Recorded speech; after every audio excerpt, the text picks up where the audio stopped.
Friends, आज हम लोग इन्वायरमेंट और सस्टेनेबल डेवलपमेंट से रिलेटेड एमसीक्यूज़ देखेंगे घटना चक्र के। तो इस घटना चक्र सीरीज़ में हम लोग रिवर्स इंजीनियरिंग करते हुए क्वेश्चंस के बाद उसका एक्सप्लेनेशन देखेंगे।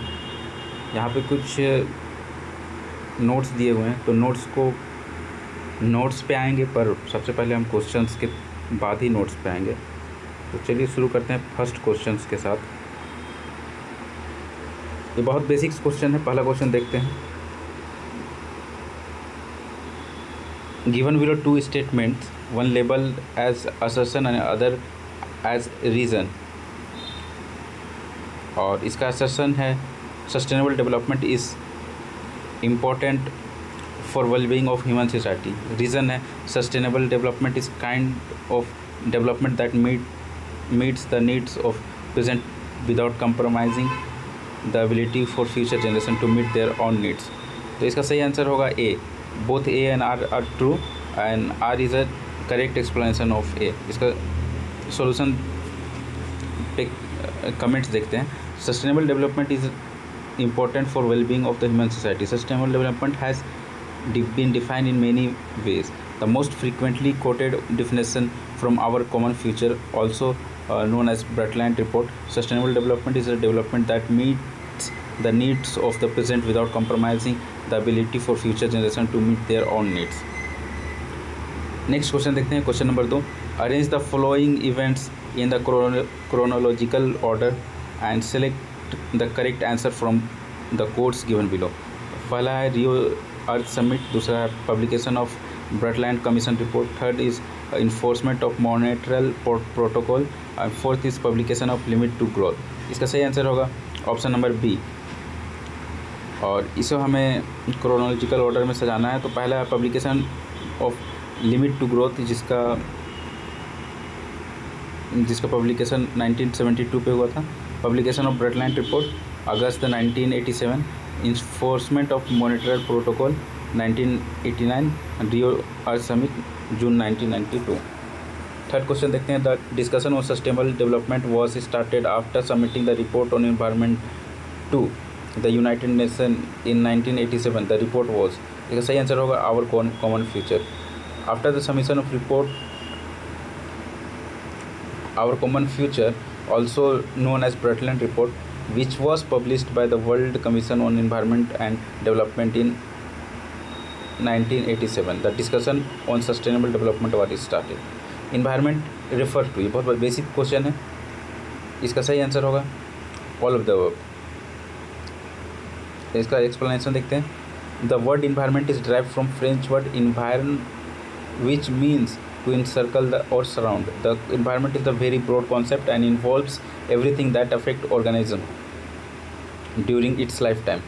It is a totality of all social, biological, physical and chemical element individually as well as collectively that compose nature and human-made surroundings. It refers to the total of condition which surrounds man at a given point in space and time. Environment is defined as social, cultural, physical conditions that surround, affect and influence the survival, growth and development of the people, animals or plants. As defined in Environment Protection Act 1986, environment includes water, air, land and interrelationship which exist between air, water and land and human beings and other living creatures, plants, microorganisms and properties. Hence answer D is the correct answer. Next question number 5 देखते हैं। Which of the following is not related to environmental protection? पहला option देखते हैं sustainable development, second poverty alleviation, third air conditioning, D use of paper bags. इसका सही answer होगा option number B, poverty alleviation. इसका explanation देखते हैं। Sustainable development and use of paper bags have a positive impact on environment, while air conditioning has a negative impact on the environment as it affects the ozone layer. Poverty elevation has both positive and negative impact on environment. Alternatively, poverty is indirectly linked to the environment, whereas sustainable development, use of paper bags and air conditioning directly affect the environment.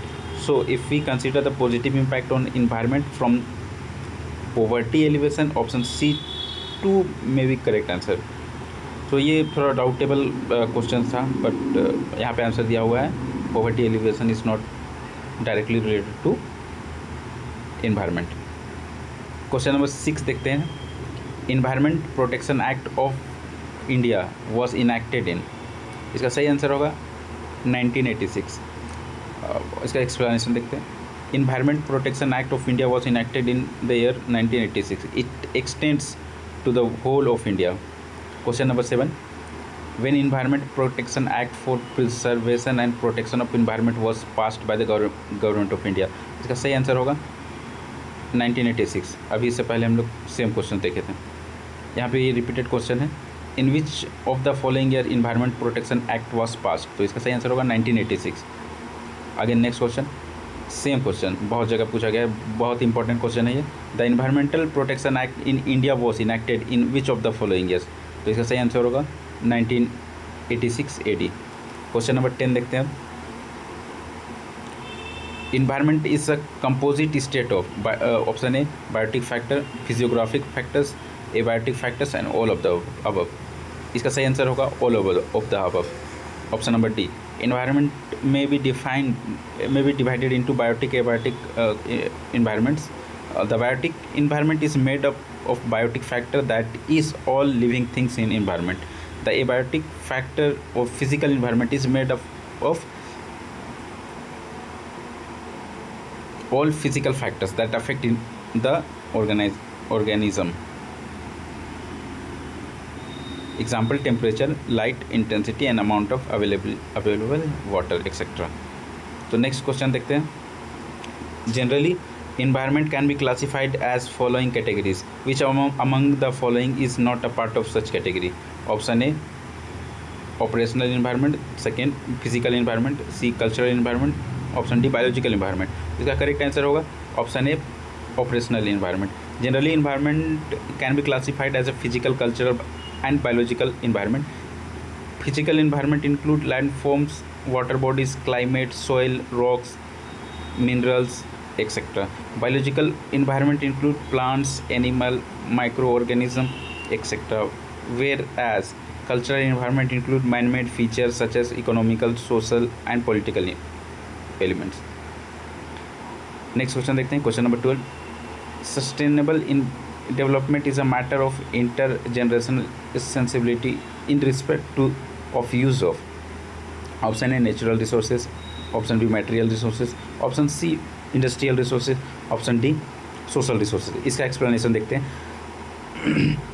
The concept of sustainable development was emphasized by the United Nations Conference on Environment and Development, short form UNCED, which defined it as a development that meet the need of present generation without compromising the ability for the future generation to meet their needs.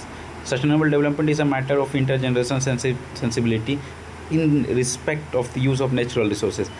The main objective of sustainable development is just and prudent use of natural resources, its conservation and proper management. This term was explained in UNCED, World Commission on Environment and Development, report 1987 titled Our Common Future. Sustainable development was fully supported in the Agenda 21 Rio Declaration declared in Earth Summit held in 1992. Sustainable development was prominent issue of Johannesburg Summit 2002. Notably, the United Nations had identified 17 sustainable development goals, which has to be realized by 2030. A sustainable development index has also been initiated to measure the progress made by different nations in the direction of achieving their goals. Importantly, India was ranked 120 out of 165 nations in Sustainable Development Index 2021. The Sustainable Development Index 2021, according to that, they have ranked the country. First one is Finland, second Sweden, and third Denmark, fourth Germany, fifth Belgium, 120 India and 129 Pakistan. So question number 13 देखते हैं, what is blue carbon. तो इसका option देखते हैं, carbon capture by ocean and coastal system, carbon sequestrated in forest biomass and agriculture soil, carbon content in petroleum natural gases, carbon present in atmosphere. इसका correct answer होगा option A, blue carbon is simply the term of carbon capture by world oceans and coastal systems. The sea grasses, mangrove and salt marshes along the coast capture and hold carbon, acting as sometimes something called as a carbon sink. This coastal system, though much smaller in size than the planet forest, sequester this carbon at a much faster rate and continue to do so for millions of years. Next देखते हैं, next question देखते हैं, question number 14, the saving energy and other resources for future without sacrificing people's comfort in the present is defined, is the definition of which of the following. तो इसका correct answer होगा sustainable development, option number C. इसका option दिया है economic growth, economic development, sustainable development and human development.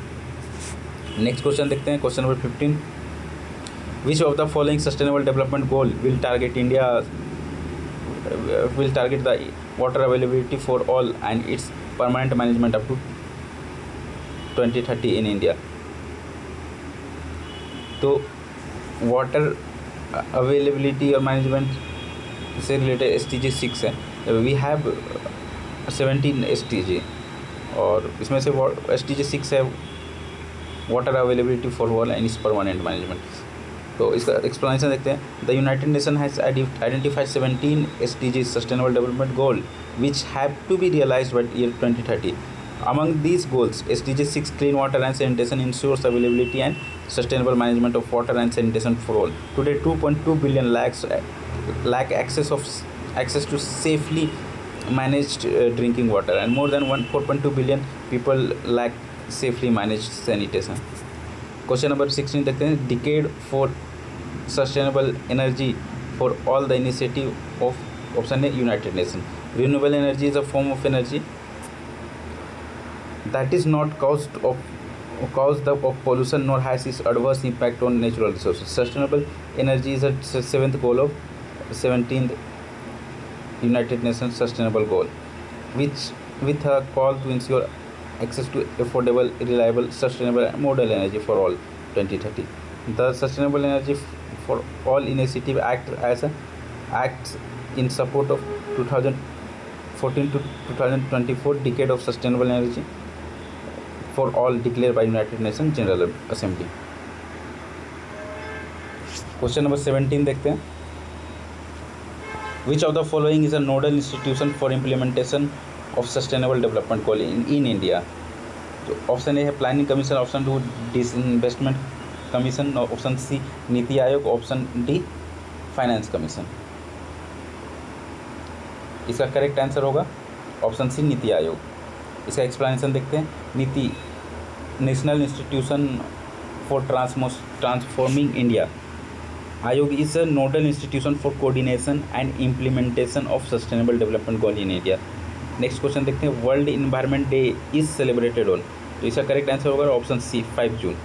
इसका explanation देखते हैं, world environment day is celebrated on 5 June every year. China was the global host for 2019 World Environment Day with air pollution as a theme for that year's edition. In 2021, theme for World Environment Day was ecosystem restoration. Next question देखते हैं, world environment day is celebrated on, same question, इसका option होगा option number 5, option number B June 5। Next question number 20 देखते हैं, the book silent spring published in 1962 which sets the tone for environmental movement in the world was written by. तो इसमें option दिया है, इसका सही आंसर होगा रिकल कार्सन। आप देखिएगा Rachel Carson the silent spring publication in 1962